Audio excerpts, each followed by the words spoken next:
problem, but we're back now.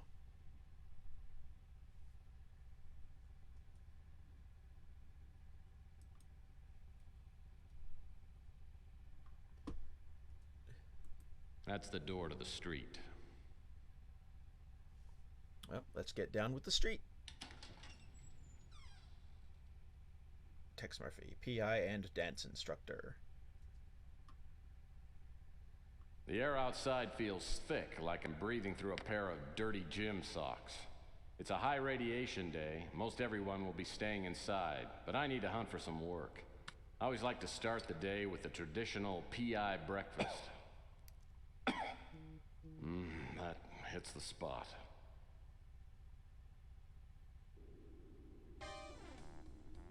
Remember, kids, cigarettes are bad for you.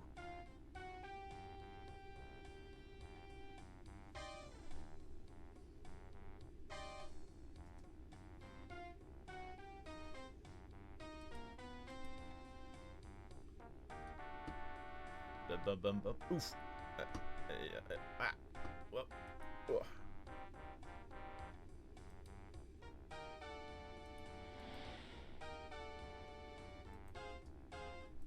My trusty 31 Lightning Bolt speeder. I still regret not getting the sunroof option.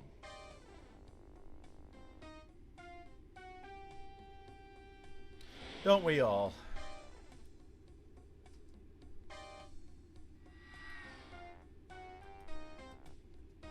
Post office spotted. Ah! Wrong button.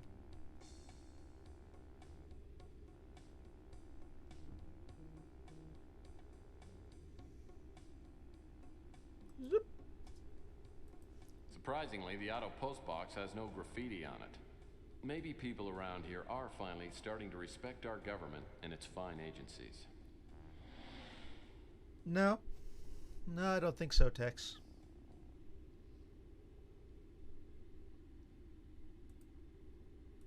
The Postal Service has gotten much faster since the stamp price went to $10. I should get my credit card back tomorrow morning. Tomorrow morning. Amazing. I guess that's just the way mail works. Back. What? This is the brand new electronic shop outlet. No pun intended. I won't be able to get inside the electronic shop until I get a membership card. I think that pun was very much intended. Louis Laments runs the Brew and Stew, which is a local hangout. The best place in town to get some grub. Most likely with actual grubs in it.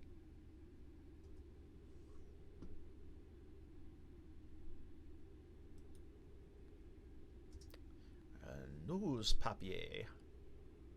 Well, this is a section of the Bay City Mirror. It's a weekly newsletter that covers local goings-on written by mutants for mutants. I'd subscribe if they had a comics page.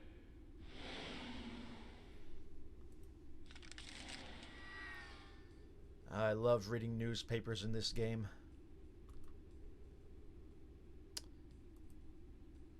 Burglaries baffle police. The total of inner-city pawnshop burglaries committed over the past 3 weeks now stands at 9. Zippy Cash, located at the corner of Jackson and Maple Streets, was broken into 3 nights ago. Pawnshop owner Urban Roby did not report the crime until this morning, thinking it was simply a practical joke played by his friends. Tragically, this was not the case. Of the 9 burglarized pawnshops, Zippy Cash was only the second not owned by a mutant. There has been some speculation that police are not actively investigating the crimes, since most of the victims are mutants. Mayor Lender, who is up for re-election later this year and will need the mutant vote to retain his position, has publicly called the police into the carpet. Whatever that means. Police Lieutenant Mac Malden, who is heading the investigation, denies that the police are dragging their feet. What we're dealing with here is some kind of master criminal. He hasn't left us much of anything to work with. Lieutenant Malden is sure that the burglaries have all been committed by the same person. The MO's, methods of operation, have been almost identical. A girl goes to a pawn shop, lost a piece of jewelry for a large amount of cash, then the shop is broken into that same night. Lieutenant Mac Malden would not specify, but said that his team of detectives had some evidence and hoped to have some solid leads in the next few days.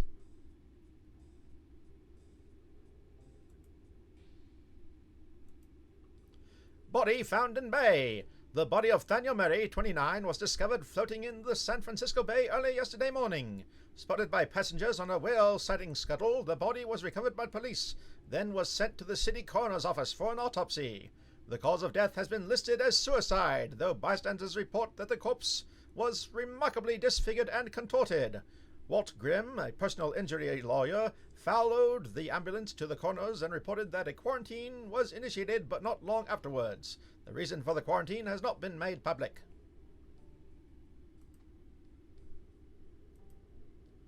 Poets Corner. This week's poem was sent in by 15-year-old Bupo Wong. Haiku to a taco. Haiku to a taco. Soft shell taco mine. What meat art thou concealing? Who cares? It's tasty.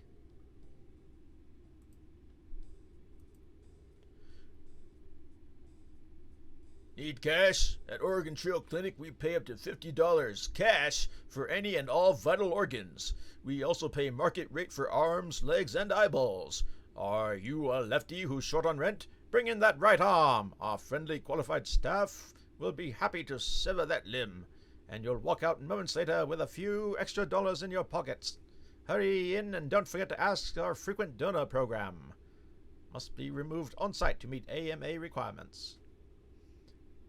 I was all over the map on that one, folks.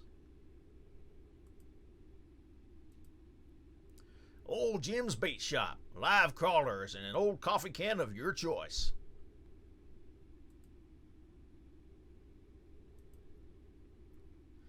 Senator committed to asylum. Reese's press conference hysterics surprised many.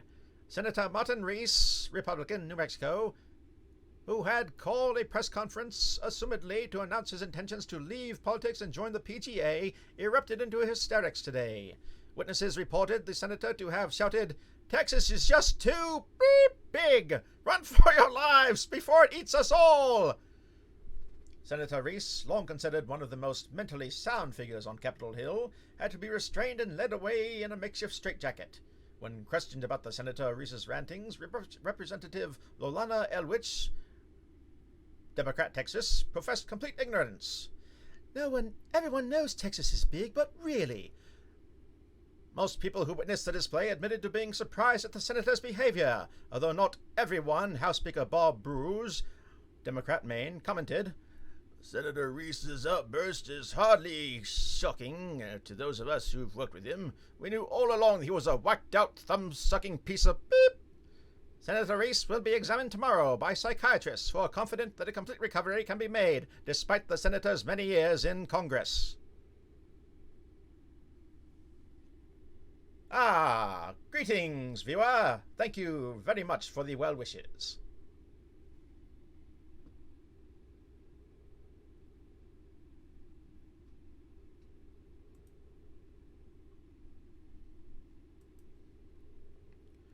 Grateful Dead Tour! The Grateful Dead and its third incarnation have announced plans for a resurrection tour to begin next week in Sacramento, California, and end up in Lazarus, Pennsylvania. Lazarus, Pennsylvania. Right, resurrection, back from the dead, Lazarus. Cool. The tour is scheduled to run for 3 years, during which the band will play 1,093 shows. According to accordion player Geraldo Rodriguez, says the band is excited to get back on the road after a layoff of a week and a half. We were due for a rest on our last world tour, but by Thursday, we were all getting a little antsy. Future plans include a new album, a movie filmed on tour, and a possible benefit concert put on in conjunction with the Rolling Stones.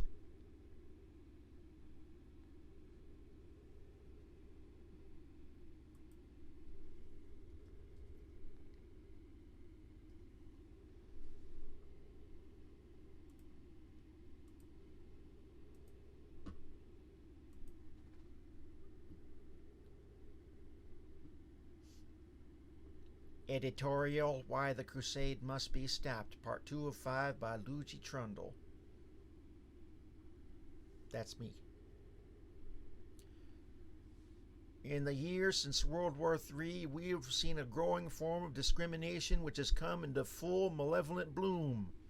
Thankfully, we are not talking about the racial or sexual bias, both of which are no longer the blights on society they once were. The social disease that afflicts us now is genetic discrimination.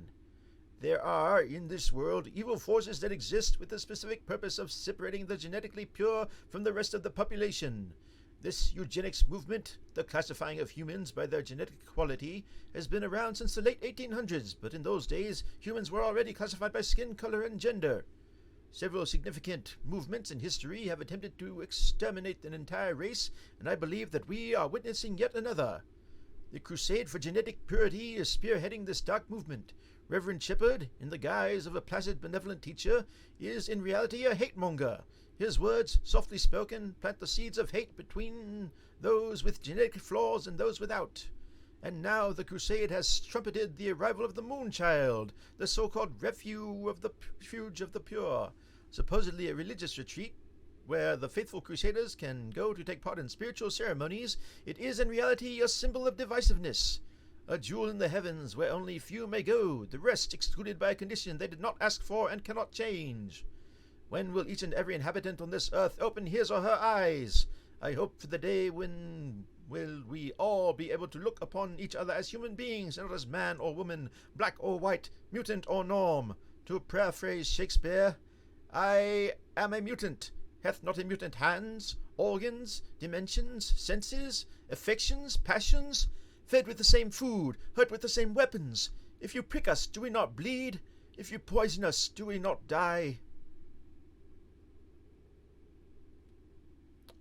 Some mutants might be immortal or something like that. Impenetrable skin? You know, little Power Man? That wouldn't be so bad, would it?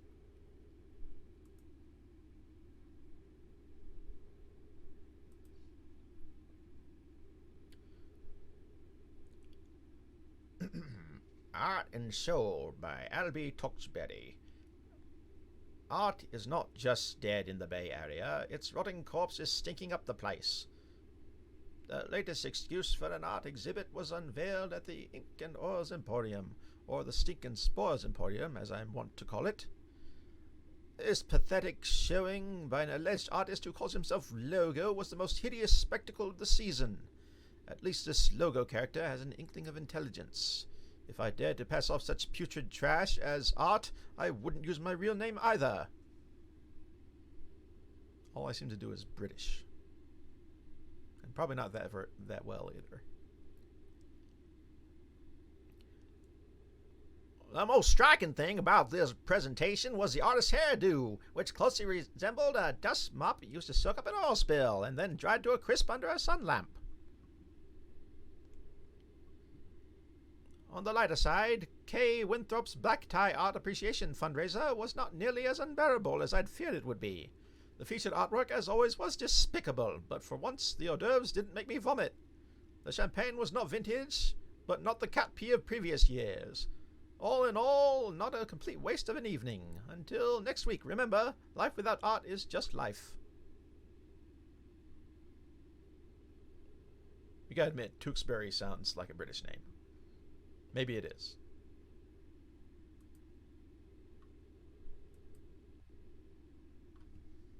Police officers acquitted of assault in civil suit. Angry protests were staged today outside the 5th Precinct Courthouse when two Norm police officers, Joey Harris and Dean Adler, both incidentally members of the Crusade for Genetic Purity, were found not guilty of assault and battery on a private citizen. Emo Dooley, an unemployed homeless mutant, had brought a civil suit against the officers, saying they had randomly picked him out of a group of stragglers and beaten him senseless. This is not the fourth civil suit. This is the fourth civil suit brought against Norm members of the SFPD this year alone. Each trial has ended in an acquittal. Undoubtedly, this has given police an added sense of immunity, leading to more mutant accusations of civil rights violations. The two mutants and 10 Norm jury deliberated for only 3 minutes, 18 seconds before presenting the not guilty verdict. Juror Laney Fox explained the reason for the quick decision made by the jury. The prosecution never convinced us that Mr. Dearly has not always looked the way he does. The ACLU announced that it is planning to appeal.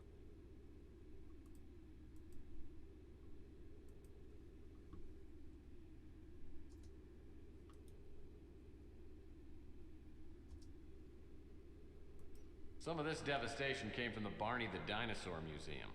No one was too upset when it became one of the first structures to get blasted in the war. Everyone refers to this stuff as Barney rubble. That is one of my all-time favorite jokes.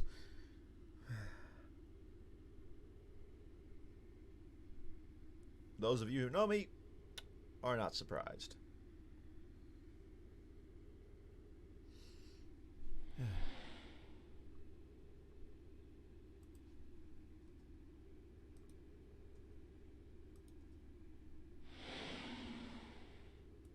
This is the spot where Dr. Mulong had his dentist's office. Everyone around here calls it Toothbrush Hill.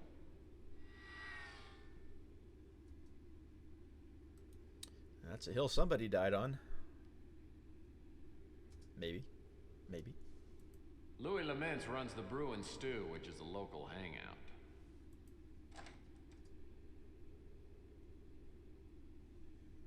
The Brew and Stew is run by Louis Laments, a bloated mutant with a heart bigger than his waistline. Everyone comes to Louis' cafe. So does all the street talk. If something's going on, Louis knows about it. What can I do for you, Mike? Hey, Mife.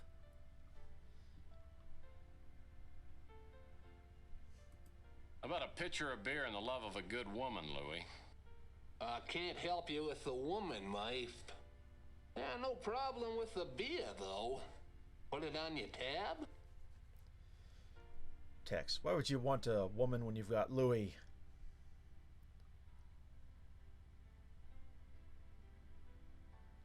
Cheers. Why not? How many $1,000 do I owe you anyway? Don't worry about it, Mike. I know you're good for it. Some year.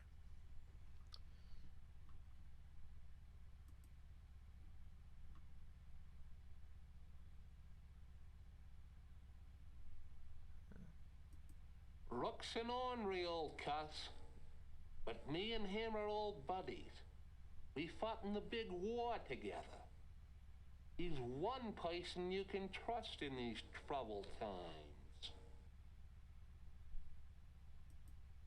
Chelsea acts tough, but she has to be with all the scum around. And she's as smart as she is pretty. She knows a lot of what goes on in the shadows of this city.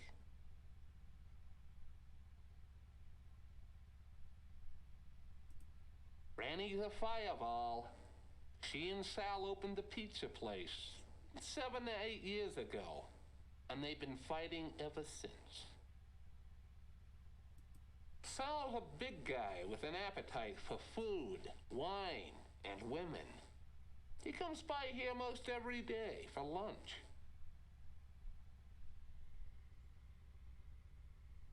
Lunch.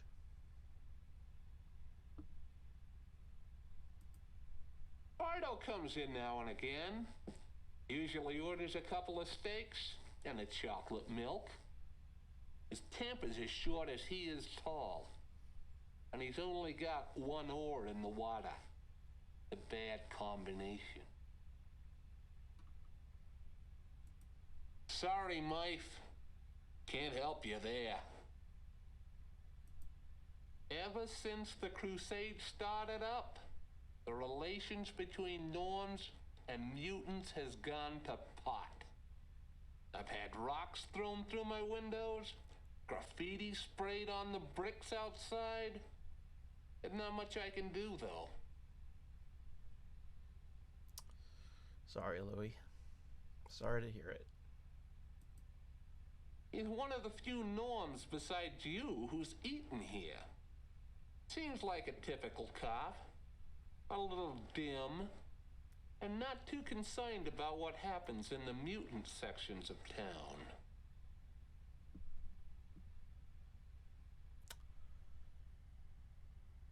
Louis is not scary.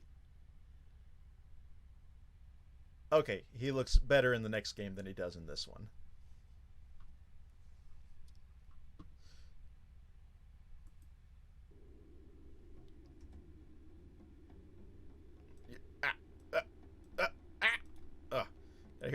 Gotta hear my favorite pun again. Some of this devastation came from the Barney the Dinosaur Museum. No one was too upset when it became one of the first structures to get blasted in the war. Everyone refers to this stuff as Barney rubble.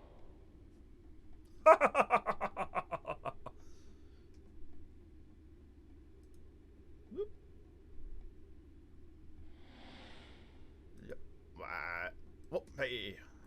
Francesca Lucido makes the spiciest pizza in the city. The only thing spicier than her cooking is her imagination. And right now she seems to have a thing for me.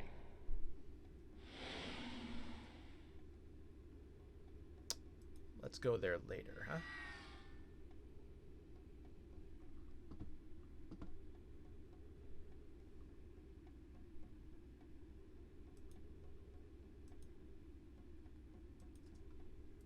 Rook Garner runs this pawn shop.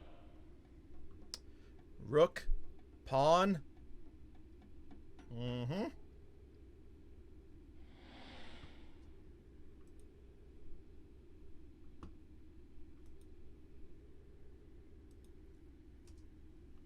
Chelsea runs a first-rate newsstand. We are having lots of fun. Thank you.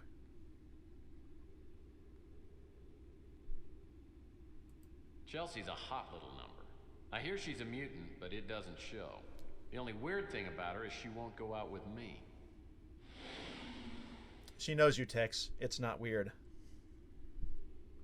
It's appropriate. Chelsea Bando's the kind that could hold her own with anyone, but she has a way of turning my knees to jelly. She's a mutant just like everyone else in this part of town, but she's a real beauty.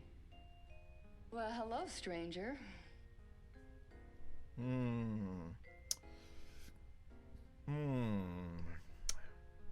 How annoying can we be with these options? Yeah, charmingly curious. Tell me, gorgeous, has the new True Detective come in yet?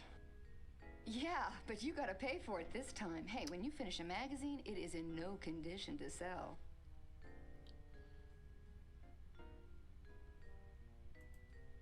Sure. Kick me when I'm down. You think it's fun being broke? Well, you know, Tex, there just might be a job for you. Have you heard that Rook's place got robbed?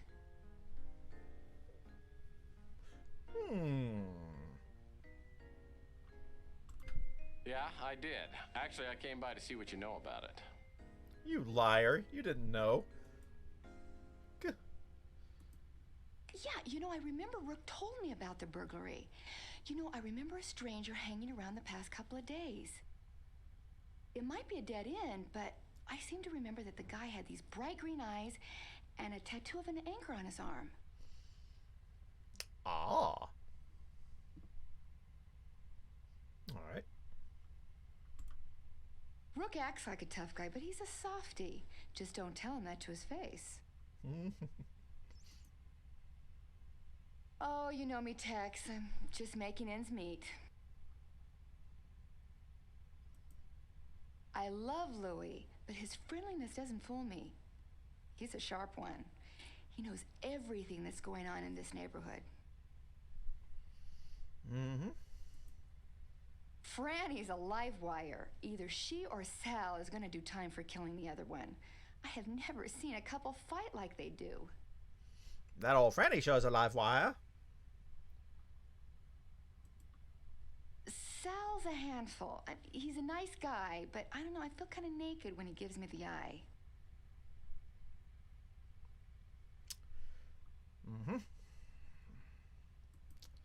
Luckily, Ardo seems to like me. I mean, if I were on his bad side, I'd be tempted to relocate. He could crush a Subaru with one hand.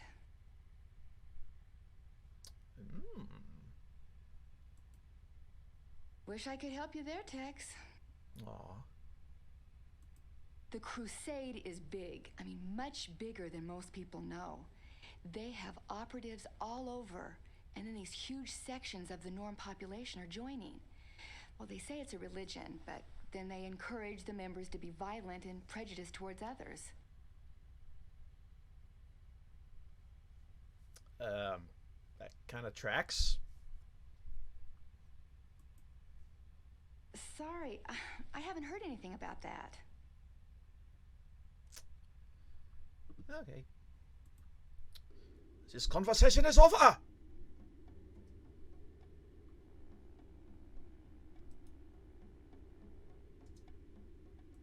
I like to stand by these, waiting for a glimpse of Rita. Meter maid Rita. Rook Garner runs this pawn shop.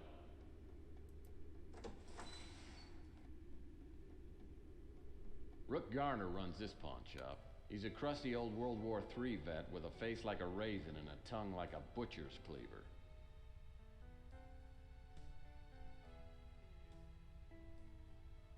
What do you want, Murphy? Glad to hear it. Honestly, this series is one of the best ones out there.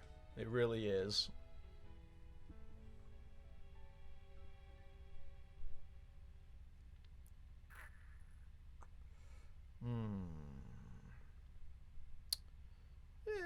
Inquisitive. We're oblivious all too often. Is this a bad time for a visit? That depends on whether you're here to help me or to irritate me. I'd say I haven't had a full day until I've had both.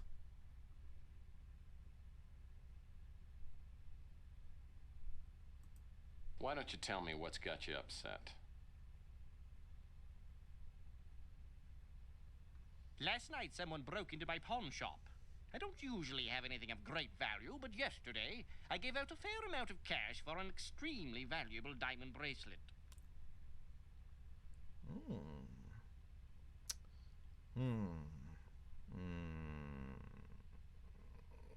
Oh, we're gonna be professional. How much is a fair amount of cash? In this case, $8,000.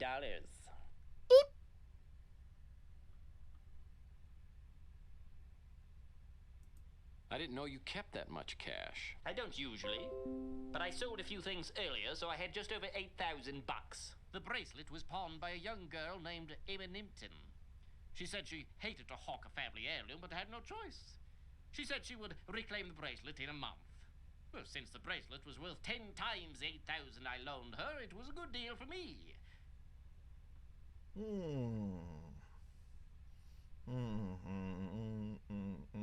Keen observation. I don't know if that's really us. Did you get any other information from this Emma Nimpton? She left a phone number. I called her this morning, but the line is disconnected.